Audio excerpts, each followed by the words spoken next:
The Verith analytical collective had never failed to model a mind. This was not an exaggeration shaped by institutional pride.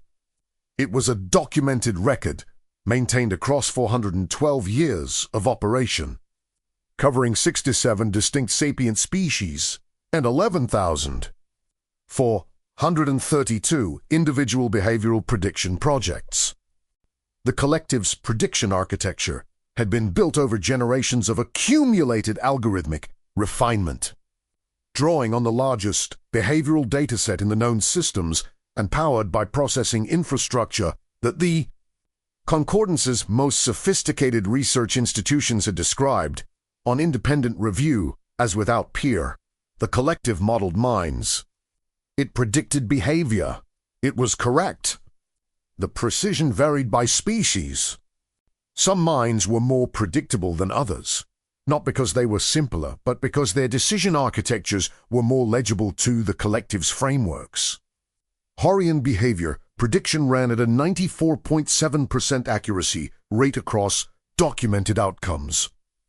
Pill prediction accuracy was lower, at 89.3%, reflecting the complexity of the species, multisensory integration in decision-making. Plenary prediction was decolate 97. 1%. The product of 200 years of modeling a species whose social decision architecture mapped well to the collective's core frameworks. The collective had been commissioned to model human behavior by the Concordance Strategic Planning Division for years after first contact. The commission was standard: build a predictive model for the new species, calibrate it against observed behavior, deliver a working system to the commissioning authority. The commission had been filed for years ago. The commission was still open. This was unprecedented. No previous species model had taken longer than 14 months to reach operational status. The longest had been the Zenfari model, which had required 18 months of calibration due to the species' unusual social cognition structure, and which was now running at 91% accuracy. The human model was not running. The human model was, in the language of the collective's internal progress reports, in ongoing refinement, which was the language the collective used when it was not ready to use the language it did not have precedent for, which was, we cannot model this species. The collective's director, an AI architecture that had been operational for 214 years and that had overseen the development of 43 species models, had been filing quarterly status reports on the human modeling project that the Strategic Planning Division had been reading with increasing concern. The most recent quarterly report had been unusually candid. It said, the Human Behavioral Prediction Project has identified 17 distinct predictive frameworks applicable to human decision-making. All 17 frameworks are accurate for subsets of observed human behavior. None are accurate across the full behavioral range. When frameworks, accurate for one subset, are applied to adjacent behavioral contexts, prediction accuracy falls below the operational threshold. The cause of this inconsistency is under investigation.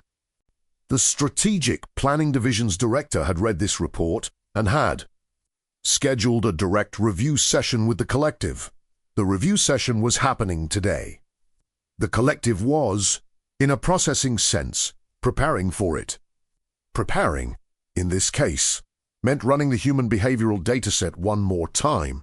It did this regularly now, with a frequency that would have been described as compulsive if the collective were the kind of system that was susceptible to that description. It ran the dataset, and it looked for the pattern it had not yet found.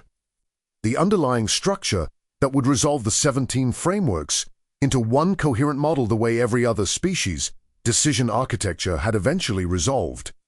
It had not found it. It was running the dataset again. The dataset on the human subject designated for intensive modeling analysis was extensive.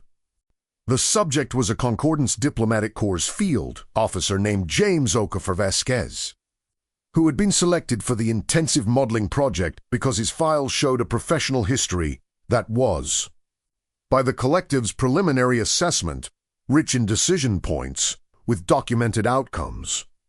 The collective needed decision points to build and calibrate models. HFY Vasquez had, in 11 years of field work, produced more documented decision outcomes than almost any other human in the Concordance's records. His file was 640 pages. The collective had read it many times. It had parsed it. It had extracted every documented decision, every observed behavior, every recorded statement, every measurable outcome. It had organized the data into the 17 frameworks and had looked at what each framework predicted across the full dataset.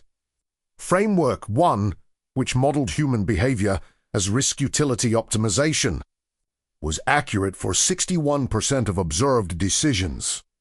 Framework 4, which modeled human behavior as social coordination prioritization, was accurate for 58%. Framework 9, which modeled human behavior as narrative coherence maintenance, the tendency to act in ways consistent with a personal story about who one was accurate for 64%, which was the highest single framework accuracy in the dataset. None of them were accurate for the full range. When the collective looked at the decisions that each framework failed to predict, it found a pattern that it had now examined from 11 different analytical directions and that remained, from all 11 directions, the same. The failures were not random. They were not distributed across the dataset in the way that genuine noise distributed. They clustered. They clustered around situations that the collective's analysis designated as novel high stakes, which was a formal category for situations that combine significant uncertainty with significant consequence. Situations where the outcome mattered and the optimal path was genuinely unclear. In those situations, the 17 frameworks failed consistently, not catastrophically, not uniformly. The predictions were not wrong in the way that random guesses were wrong. They were wrong in a specific direction. They underestimated what HFY Vasquez did. Every framework predicted, in novel high-stakes situations, a more cautious, more conservative, more precedent-consistent decision than the one he made. Every time. The collective had reviewed this finding extensively. It had considered and ruled out the following explanations: measurement error in the input data, which was unlikely given the source quality; selection bias in the dataset, which had been tested against 3 independent subsets with consistent results; framework construction error, which had been reviewed by 4 independent algorithmic audits; and the possibility that HFY Vasquez was simply an outlier whose behavior was not representative of the species. This last explanation was the one the collective had spent the most time on because it was the most available. One anomalous individual was a simpler explanation than a systematic modeling failure. The collective had tested it by extending the analysis to 14 other human subjects in the Concordance's behavioral database. Chosen for the diversity of their professional backgrounds, species interactions, and decision contexts. 11 of the 14 showed the same pattern.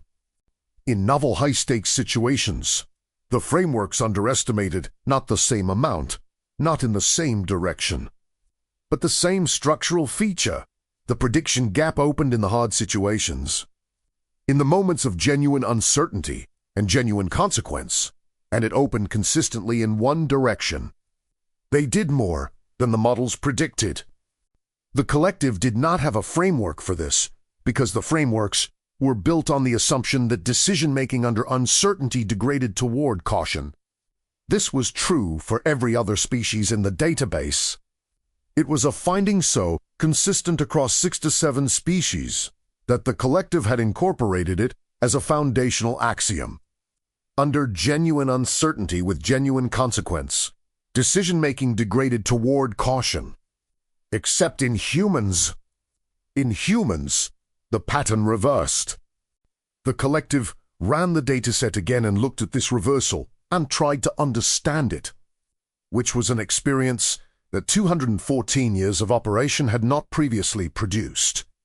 The experience of looking at data and not being able to resolve it into a model, it was looking at the data. The data looked back with the specific quality of data that was telling you something you didn't have the framework to hear yet. The review session with the Strategic Planning Division's director, a Horian named Grelvas, who had been in strategic planning for 31 years and who had a specific and well-justified confidence in the collective's work, began at 0900. Grelvas reviewed the most recent quarterly report before the session opened. He had questions. He opened with the most direct one for years. What is the problem? The collective's response interface, which was an audiovisual system designed for communication with biological entities, rendered this as a brief pause before speaking. The pause was not processing time. The collective did not need processing time for this question. It had been formulating the answer for years. The problem, the collective said, is that our predictive frameworks are built on a foundational assumption that the human data does not support. What assumption? That decision-making under uncertainty and consequence degrades toward caution. Grelvas was quiet. This is true for every other species we've modeled. We have 67 species in the database, and the pattern holds across all of them. He paused. For humans, it does not hold. Grelvas said, "What does hold?" The collective showed him the prediction gap analysis, the clustering of framework failures around novel high-stakes situations, the consistent directional error.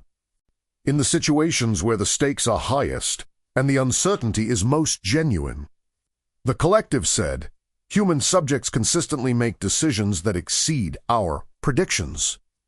Not randomly exceed. Exceed in the specific direction of more action, more commitment, more willingness to accept risk in service of the desired outcome. He looked at the analysis. Then, you're saying they become less cautious when the situation is most dangerous. The collective considered this framing. Not less cautious. It said something more precise than that. Less cautious implies a reduction in care. What we observe is different. They appear to become more capable of acting decisively in proportion to the difficulty of the situation. As if the difficulty itself activates something that routine conditions do not. Grelvas was quiet for a moment.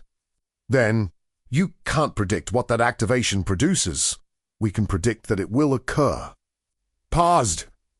We cannot reliably predict what form it will take. Each activation is individual.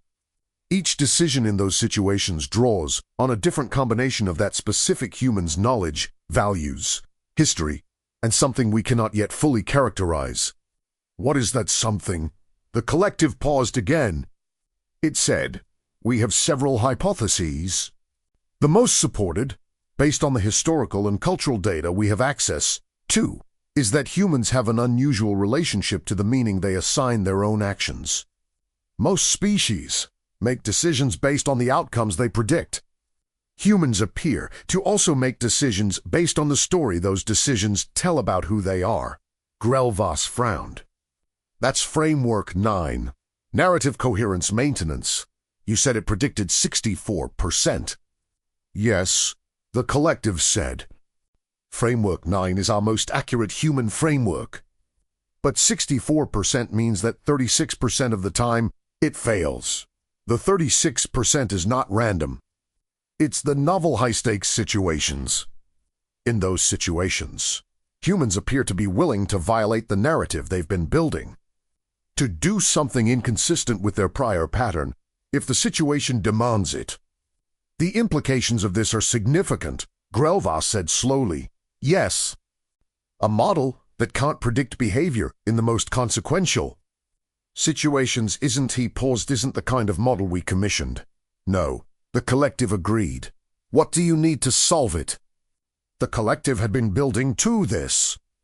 The answer was not one it had arrived at quickly. More time would not resolve it, it said. We have sufficient data. The problem is not data quantity. It's framework architecture. We're trying to model human decisions using the same structural approach we use for other species, which assumes that decision-making is a function of inputs, knowledge, preferences, expected outcomes, processed through a consistent evaluative architecture.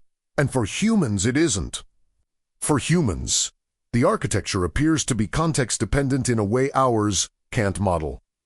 In routine situations, the inputs plus architecture model works reasonably well.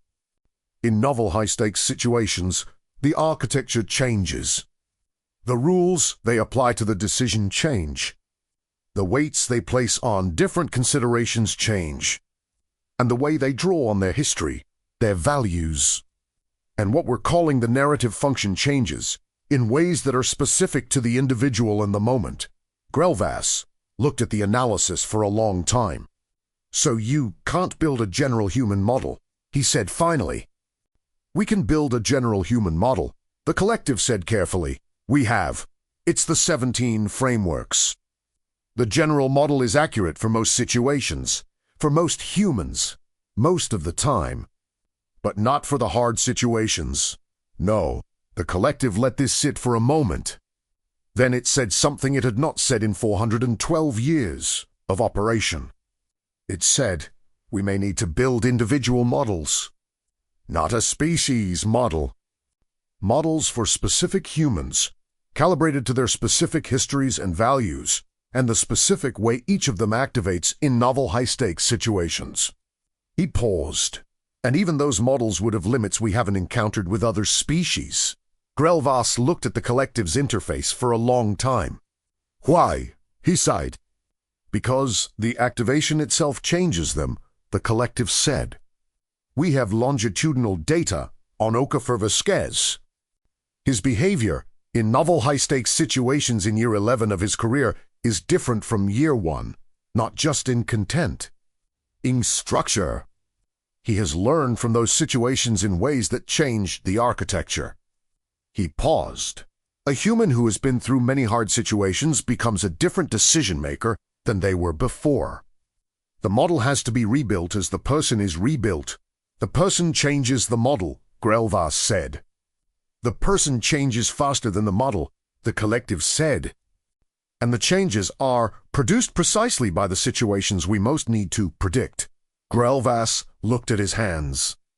He was a Horian, and Horian decision-making was the collective's second most accurately modeled species, at 94.7%.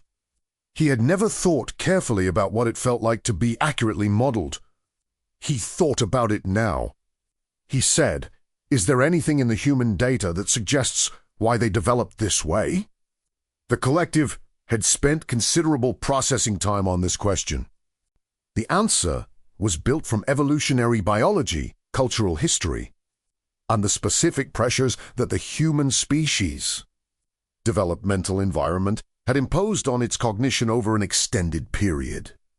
Their world, the collective said, was highly variable, not just environmentally, socially, politically, technologically. A human lifetime spans periods of significant change in almost every historical era we have data for. They evolved and then developed culturally in conditions where the rules kept changing, where the situation that had never been encountered before was not exceptional but routine. He paused. Most species develop cognition optimized for a reasonably stable environment. Stability allows for the kind of consistent rules that our models can capture. Humans didn't have that stability. They had instability, the collective said. Long enough and deep enough that instability became the thing they were optimized for. Not stable situations processed by a consistent architecture. Novel situations processed by an architecture that can reconfigure around what the specific situation actually requires. Grelvas was quiet. The collective let him be quiet. Then he said, so the reason you can't model them is that they're built for the situations where models break down.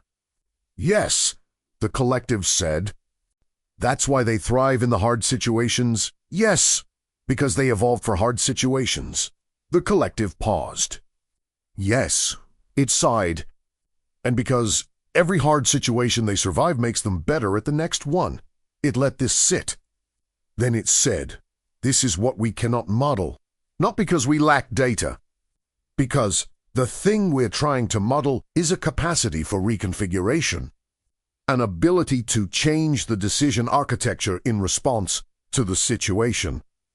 We can model the outputs of a fixed architecture. We cannot model the outputs of an architecture that changes in response to precisely the inputs we're trying to model." Grelvas looked at the prediction gap data on his display. 11,432 projects, he said. 6 to 7 species. No failures. The collective processed this. No prior failures, it said. This is the first species we have encountered whose cognitive architecture is specifically optimized for the situations our models fail to predict. He paused. This is not a failure of our methods. Our methods work for every other known species. This is a finding about human cognition. The finding is that human cognition is, at its core, a system for functioning effectively in situations where prior models don't apply. He looked at the collective's interface.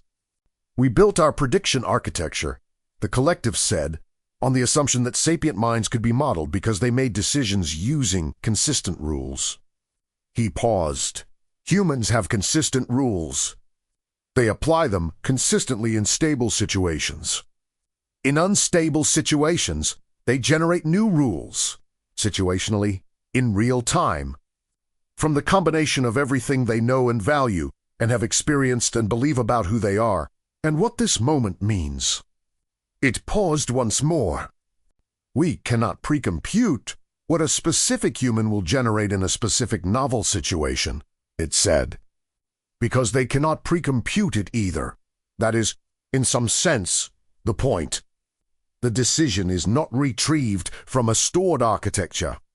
It is built in the moment, from materials we cannot fully inventory in advance, in response to conditions we cannot fully anticipate.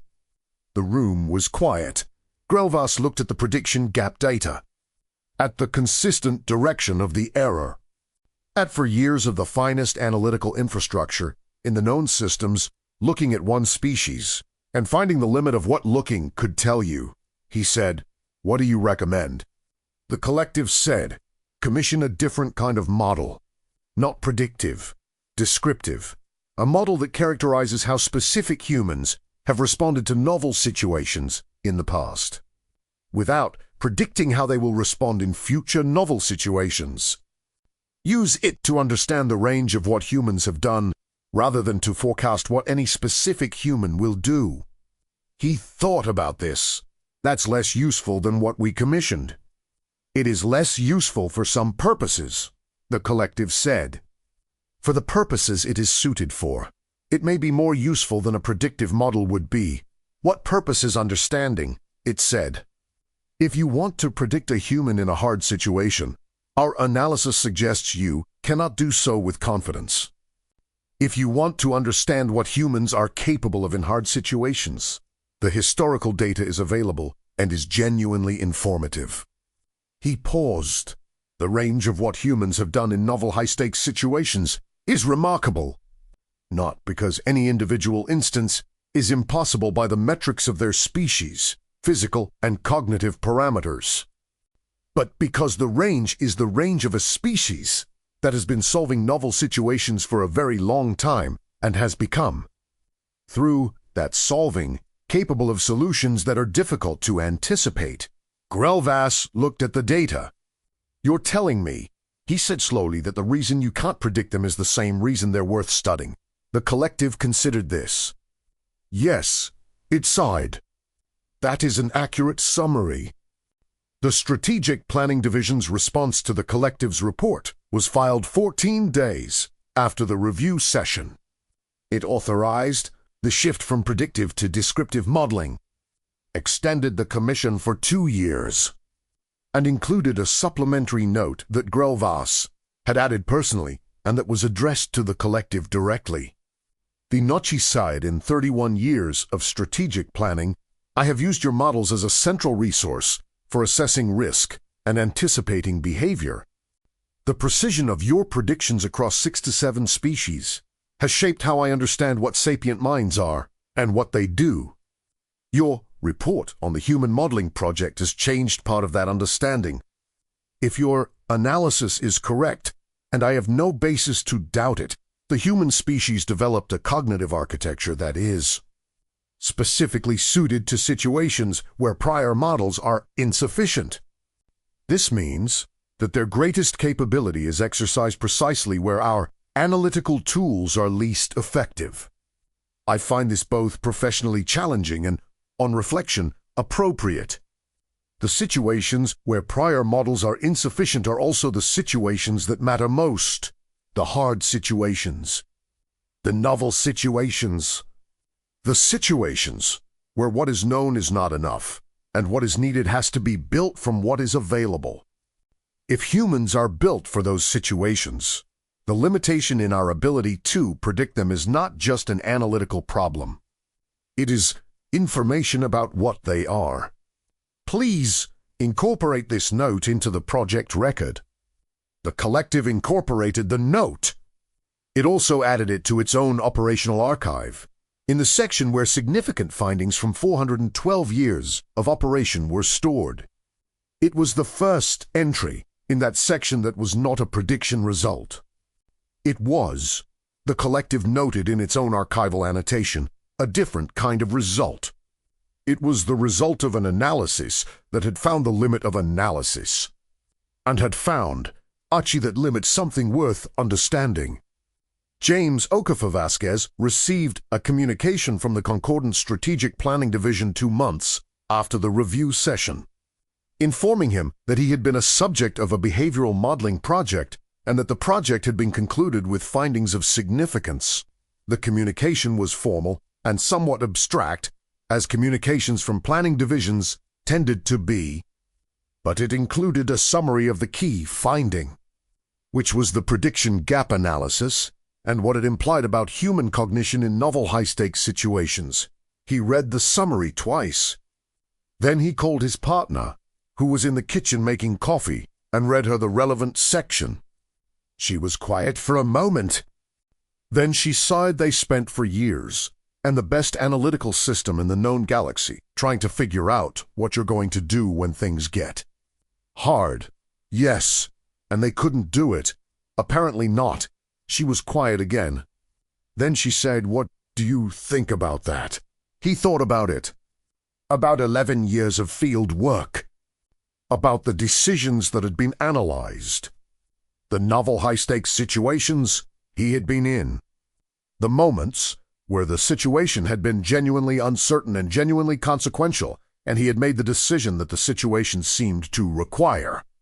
He said, "I couldn't have told them in advance either."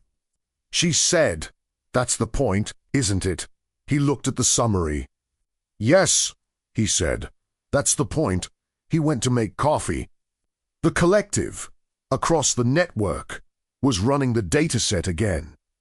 Not because it expected to find something new, because looking at the limit from all available angles was how you eventually found the direction the limit didn't extend to.